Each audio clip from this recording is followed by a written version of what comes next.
Assalamualaikum warahmatullahi wabarakatuh.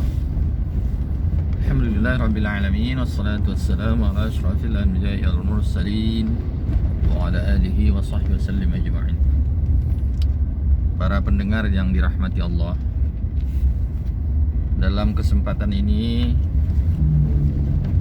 kita akan berbincang tentang filsafat, karena menyangkut dengan perkuliahan, maka sesungguhnya materi ini dipersiapkan dan disampaikan adalah untuk para mahasiswa yang pada semester ini banyak mengambil mata kuliah tentang filsafat, baik ya filsafat ilmu, filsafat Islam, dan filsafat-filsafat lain. Sesungguhnya bicara tentang filsafat, tentunya secara mendasar filsafat itu punya sistematika. Kendati pun nanti ada filsafat Islam, ada filsafat ilmu, dan filsafat-filsafat lain, itu tentunya tergantung kepada objek dan juga perspektifnya, cara pandang atau melihat kemana arah dari kajian filsafat itu sendiri. Tapi secara umum ada yang sangat penting dipahami di awal tentang hakikat dari filsafat itu. Berfilsafat atau memahami filsafat sesungguhnya tidak sulit, cuman kadang banyak orang yang mempersulit diri sendiri ketika disebut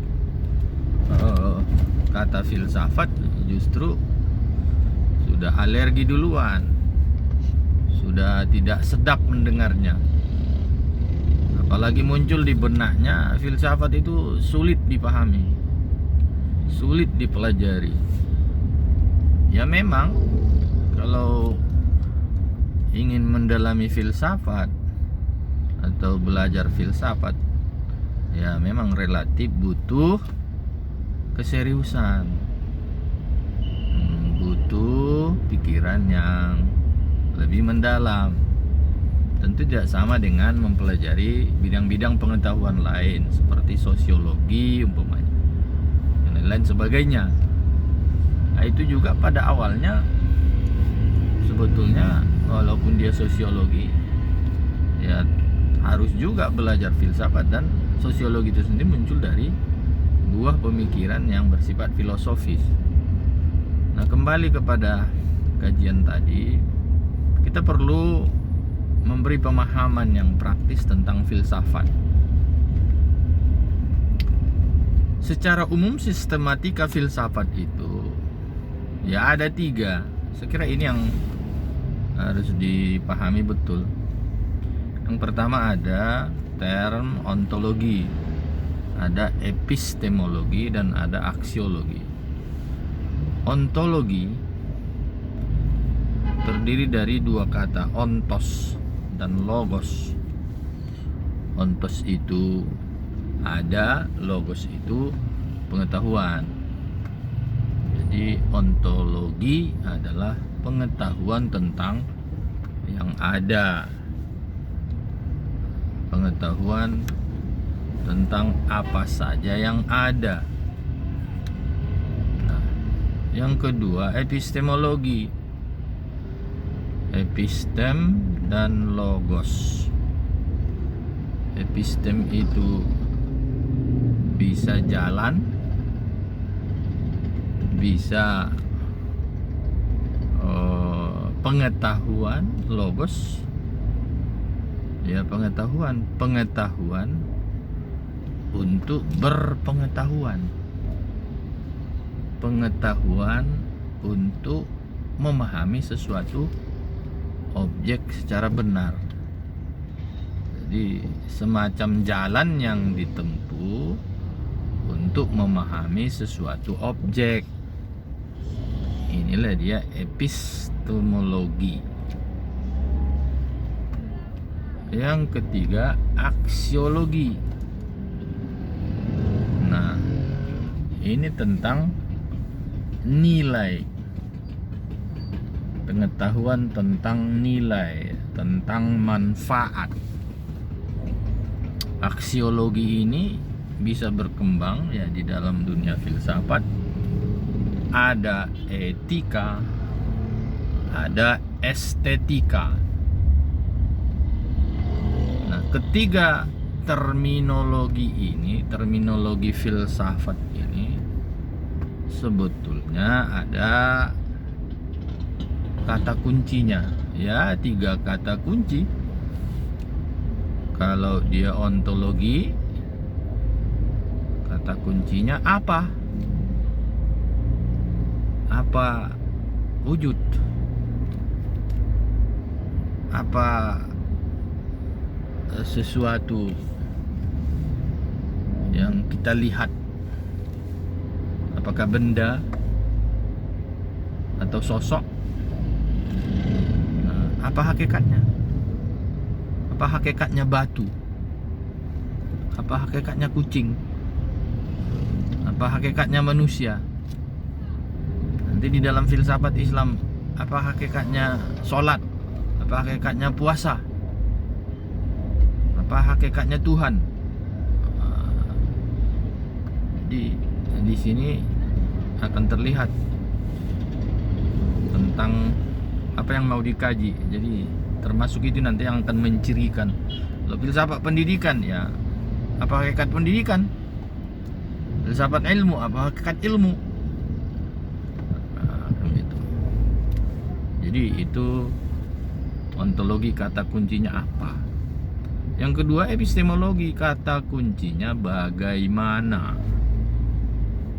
Bagaimana biar bisa dipahami siapa Tuhan itu. Nah, ini filsafat Islam. Bagaimana bisa dipahami ya tentang bisa memiliki pengetahuan, bisa memiliki pengetahuan tentang batu, tentang ada yang lain. Ini kata kuncinya bagaimana. Ini epistemologi. Yang ketiga tadi aksiologi, kata kuncinya untuk apa? Apa kegunaannya? Apa manfaatnya? Nah, bila kita kembalikan kepada definisi filsafat itu sendiri, sebenarnya filsafat itu adalah kualitas dari akal seseorang di dalam rangka ingin memahami kebenaran yang sebenarnya. Maka filsafat, philo dan sophia, cinta kepada kebenaran, cinta kepada kebijaksanaan. Makna hakikinya adalah ketika dia melihat sesuatu, ingin dia pahami secara benar, secara hakiki. Ini jadi orang-orang yang memiliki akal yang lebih istimewa karena selalu ingin memiliki pemahaman yang benar, tidak asal dibilang orang lalu itu menjadi rujukan kebenaran ya. Tapi tidak, dia ingin mengulas dan memahami sampai tuntas, sampai betul-betul dia menguasai pemahaman tentang sesuatu itu. Ini semangat orang-orang yang berfilsafat. Kita pun dalam kehidupan sehari-hari sesungguhnya kita banyak berfilsafat kalau sesuatu itu kita jalani dengan betul-betul serius. Sebagai contoh, ingin jadi mahasiswa, masuk pada sebuah jurusan atau prodi. Bagi orang yang berpikiran menggunakan pendekatan filosofis, dia harus memahami dulu mahasiswa itu apa, hakikat mahasiswa itu apa, hakikat jurusan atau prodi itu apa. Nah, dia kenali dulu, oh mahasiswa itu kelompok terpelajar yang sudah meninggalkan dunia siswa. Mahasiswa itu belajarnya sudah dengan cara-cara andragogi atau belajar orang dewasa, orang yang bertanggung jawab, tidak lagi seperti masa siswa. Nah, sudah relatif jauh lebih bertanggung jawab, mengurus dirinya, mengurus waktunya, mengurus studinya, literaturnya, tugas-tugasnya, dan sudah lebih matang dan mandiri. Ini paling tidak dia menemukan konsepsi tentang mahasiswa. Jurusan, kenapa saya ambil jurusan PAI? Ya, PAI itu tujuannya ini, visinya ini, misinya ini, kurikulumnya belajar ini. Sehingga dia sadar, paham betul, menguasai betul ketika dia masuk ke situ ada hal-hal yang mau dia raih, baik ia bersifat kognitif, pengetahuan, afektif yang bersifat attitude, kepribadian, maupun psikomotorik atau apa, kebolehan, keterampilan, ya, profesionalitas. Jadi di sini, lalu bagaimana saya harus jadi mahasiswa? Dalam gambaran nanti mahasiswa itu adalah A, B, C, D. Bagaimana saya bisa seperti itu? Ini kan akan jalan. Bagaimana bisa saya menguasai ilmu itu, menguasai sikap kepribadian yang seperti itu? Nah, ini kan sesuatu yang bersifat filosofis. Bedanya dengan orang yang tidak menggunakan pendekatan filosofis, ya banyak barangkali dengan mengikuti keinginan. Orang rame-rame banyak masuk ke jurusan itu, saya pun masuklah ke situ. Tapi sebetulnya dia kurang menyadari, kurang memahami apa mahasiswa. Pokoknya orang jadi mahasiswa, awak pun jadi mahasiswa. Orang rame-rame masuk PAI, masuk ekonomi, masuk macam-macam, ya awak pun ke situ. Tapi apakah pernah tes bakat? Apakah memang pernah bercita-cita ingin jadi guru agama Islam? Nah, ini belum tentu semua ya punya pemahaman, sehingga nanti cara-cara dia melakoni kehidupan sebagai seorang mahasiswa juga akan berbeda. Inilah ini filsafat yang praktis, yang apa namanya, yang praktis dan yang ya berlakulah di dalam kehidupan sehari-hari dari sisi kemanfaatan.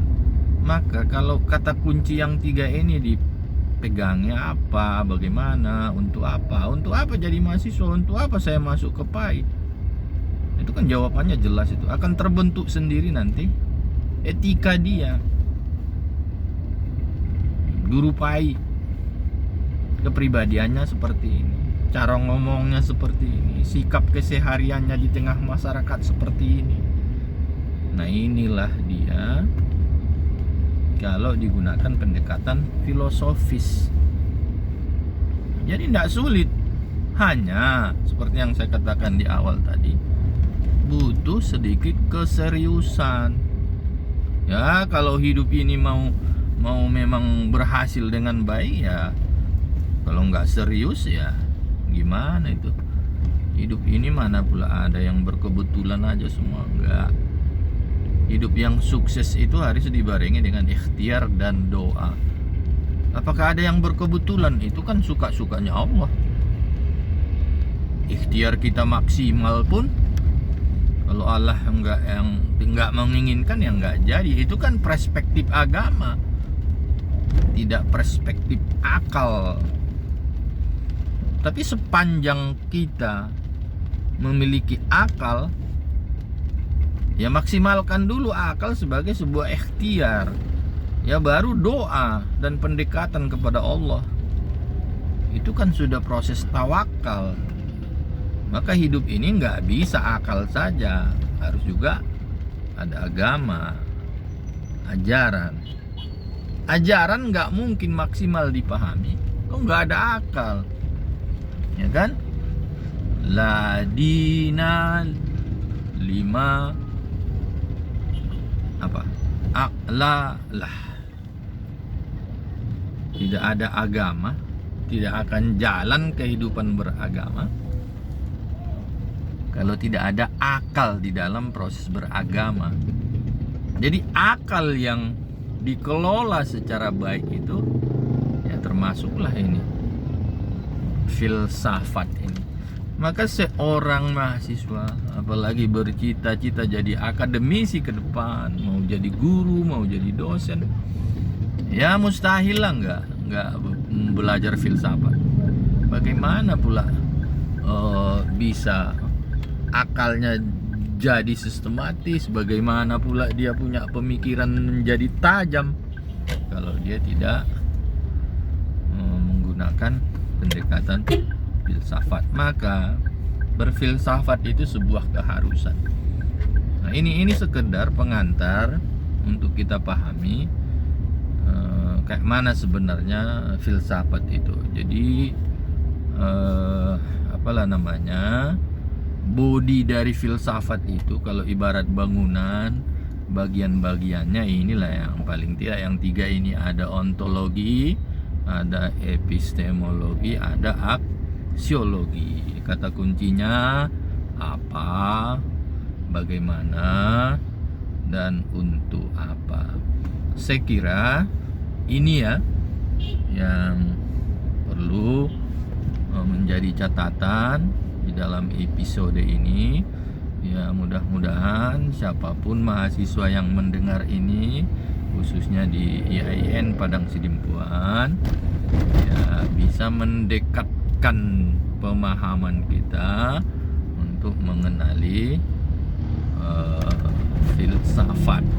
Jadi nanti kalau dia filsafat ilmu, ya objek kajiannya nanti, pembahasannya nanti banyak tentang ilmu. Apa itu ilmu, bagaimana berilmu, apa kegunaan ilmu, ya berkisar di situ.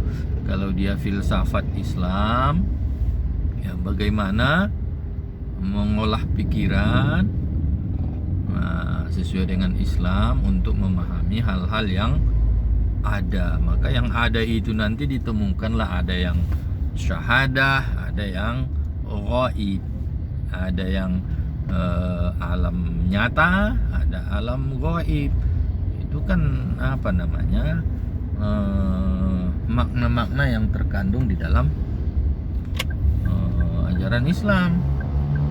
Bagaimana memahami yang ada secara syahadah, ya alam, ya kan, udara, air. Nah itu semua kan juga butuh dukungan dari akal. Maka di dalam Al-Quran itu banyak afala ya'qilun, kan gitu. Nah ada yang gaib, ada yang abstrak, ya kan, malaikat, sorga, neraka, Bagaimana memahami itu? Nah, disitulah nanti tidak bisa lagi dijangkau oleh akal. Jadi ada wilayah akal, ada wilayah keimanan. Jadi banyak di dalam beragama itu harus muncul unsur keimanan. Tapi iman dengan akal enggak konflik, itu saling mengisi. Nah, iman bisa lebih mantap ketika akal memberi sumbangsih, memberi penguatan. Juga sebaliknya, banyak yang nggak bisa dijangkau oleh akal, tapi ketika ajaran agama memberi penjelasan ya kita paham, tentu dengan keimanan. Nah, jadi sedemikianlah. Jadi ada filsafat Islam, ada filsafat agama, karena tema pembicaraannya soal agama. Metode pendekatannya juga nanti bagaimana untuk memahami ajaran itu, ada metode, ada cara atau ada jalan untuk memahami tentang malaikat, memahami tentang jin, memahami sorga, neraka, sholat, segala macam. Sekira ini ya untuk ananda saya semua yang sedang belajar filsafat, mudah-mudahan bermanfaat pembicaraan kita yang sederhana ini ya. Saya seringan mungkin lah untuk menyampaikan bagaimana Anda paham berfilsafat, tapi sebagai seorang calon sarjana, calon akademisi, Anda jangan alergi belajar filsafat. Anda nanti rugi sendiri, tidak tertata cara pikirnya. Kasihan ya para akademisi yang sudah sekolah tinggi-tinggi, tapi ketika tidak terformat cara fikrahnya, tidak memiliki penguasaan tentang mengelola pikiran, banyak yang kita lihat kurang tajam lah cara pikirnya. Saya kira itu mudah-mudahan bermanfaat. Atas segala kekhilafan saya mohon maaf. Assalamualaikum warahmatullahi wabarakatuh.